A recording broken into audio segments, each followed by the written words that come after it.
Order. Questions to the Prime Minister. Dr. Julian Huppert. Number one, please, sir. Thank you, Mr. Speaker. I'm sure the whole House will wish to join me in paying tribute to Private Matthew Hazelden from the 2nd Battalion, the Mercian Regiment. Despite only being in the army for a short time, he had already proved himself to be a dedicated and courageous soldier. He's made the ultimate sacrifice for the safety of the British people, and we should send our deepest condolences to his family and his friends. This week, we will, of course, pause to remember all those who've lost their lives in defence of our country so that we can enjoy peace and freedom, and we are humbled by the sacrifice that they have made. This morning I had meetings with ministerial colleagues and others, and in addition to my duties in this House, I shall have further such meetings later today. Miliband. Mr. Speaker, can I join the Prime Minister in paying tribute to Private Matthew Hazelden from the 2nd Battalion, the Mercian Regiment? He showed immense courage trying to protect local people, and our thoughts are with his family and friends. And with troops serving in conflict overseas, it is even more important that we honour this weekend, in Remembrance Sunday, all of those who have served our country and are indeed serving our country today. Mr. Speaker, can the Prime Minister tell us how many people entered the UK under the Home Secretary's relaxed border controls? Well, the figures for the period between August 2010 and August 2011 for the number of people who entered the country are published in the normal way, and the figures I do have is that the number of people arrested was actually up by 10%, and the number of drug seizures was markedly up, and the number of firearm seizures was up by 100%. But I think we should be clear about what did and what did not happen here. First, the Home Secretary did agree a pilot for a more targeted approach to border control. This was for people within the European Economic Area. It allowed better targeting of high-risk people and less for others, notably children. This did not compromise security. This was an operational decision, but one I fully back and think that she was right to take. But second, and this is important, Mr. Speaker, decisions were taken to extend this beyond the European Economic Area nationals. This was not authorised by the Home Secretary. Indeed, when specific permission was asked for, it was not granted. Now, let me just say, this did not mean our borders were left undefended. Passports continued to be checked. But as this was unauthorised action, as it was contrary to what the Home Secretary agreed, it is right that the head of the border force was suspended, and I back that action completely. Mr. Speaker, it's just not good enough. The Prime Minister can't tell us how many people, how many millions of people were let in under the relaxed border controls agreed by the Home Secretary. Mr. Speaker, isn't it totally unacceptable that the Home Secretary chose to relax border controls in July, and even yesterday she could not tell us which airports and ports it applied to, how many took it up, and for how long? She provided those figures, and the figures for the number of arrests are as follows. Firearms, 100% increase in seizures. Illegal immigrants, 10% increase in arrest. Forged documents, 48% increase. But the simple fact that the Right Honourable Gentleman has to accept, and I think everyone has to accept, is the head of the UK Border Agency, Rob Whiteman, who also didn't know that this unauthorised action was taking place. He said this, and I think it's very important for the House to understand, that the head of the Border Agency said this: Brodie Clark admitted to me on the 2nd of November that on a number of occasions this year he authorised his staff to go further than ministerial action. I therefore suspended him from his duties. In my opinion, it was right for officials to have recommended the pilot so we focus attention on higher risk to our border, but it is unacceptable that one of my senior officials went further than was approved. That is why he was suspended. That is why the Home Secretary backed that decision. But it's an important issue to understand that Brodie Clark was suspended by the head of the UK Border Agency. It was a decision, quite rightly, taken by him, backed by the Home Secretary, backed by me. Isn't it utterly typical, Mr. Speaker, When things go wrong, it's nothing to do with them.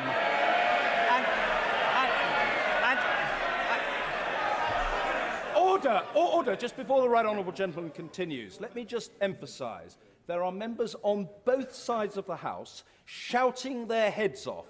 Members of the Youth Parliament last Friday who spoke... Order! Who spoke brilliantly and passionately, disagreed with each other, but they didn't shout at each other. Mr. Ed Miliband. Now, Mr. Speaker, what did the Home Secretary say in the past when she was in opposition, when things went wrong on immigration? She said this: "I'm sick and tired of government ministers who simply blame other people when things go wrong." Now, the Prime Minister said yesterday in his evidence to the Liaison Committee about the relaxation of border controls in the last few months, and I quote, "Clearly it's not acceptable, and it's not acceptable it went on for so long." Mr. Speaker, why did the Home Secretary allow it to happen? You can't, on the one hand, blame me for not taking responsibility, but then quote very clearly my words taking responsibility and saying what isn't acceptable. I have to say, having a lecture in responsibility from a party that trebled immigration, that let an extra 2.2 million people into our country, that allowed everyone from Eastern Europe to come here with no transitional controls, that built up a backlog of 500,000 asylum claims and made no apology about it.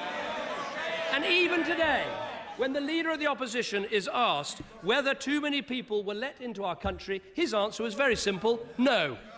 Ed Miliband. Mr. Speaker, he's been the Prime Minister for 18 months. He can't keep saying it's nothing to do with him. It's his responsibility. And a month ago, Mr. Speaker, the Prime Minister gave a speech on border controls called Reclaiming Our Borders. But, Mr. Speaker, while he was boasting about reclaiming our borders, his Home Secretary was busy relaxing our borders. Doesn't the Prime Minister think he should at least have known?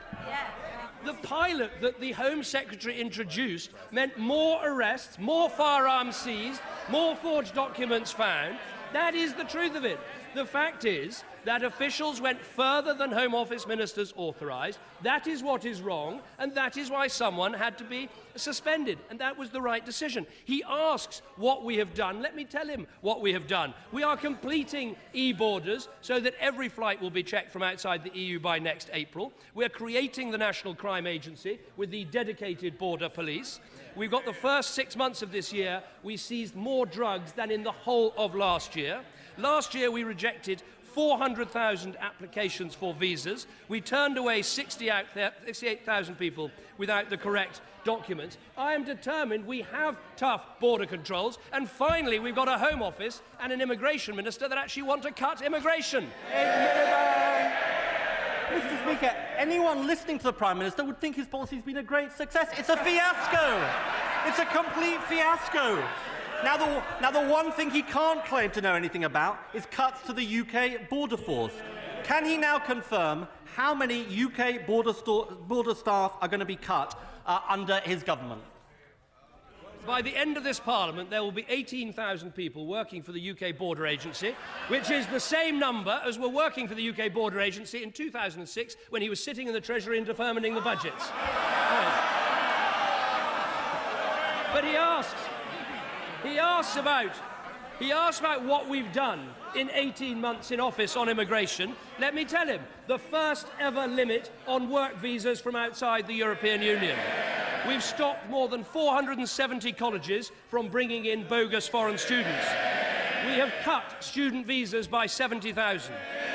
Anyone who comes here to get married has to speak English. We are ending automatic settlement rights and stopping the nonsense of people misusing the Human Rights Act. In 18 months, we've done more to control immigration than he did in 13 years. Mr. Speaker, the truth is it's a fiasco and he knows it, and that is the reality. And it is and Mr. Speaker, it is a pattern with this government. Broken promises, gross incompetence, blame everybody else. He's an out-of-touch Prime Minister leading a shambolic government. Well, as ever, he just completely lost his way. And I think he should spend a little more time listening to the author of Blue Labour, Lord Glassman, because he said this, very clear, Labour lied about the extent of immigration. Where's the apology? Mr. Gary Streeter.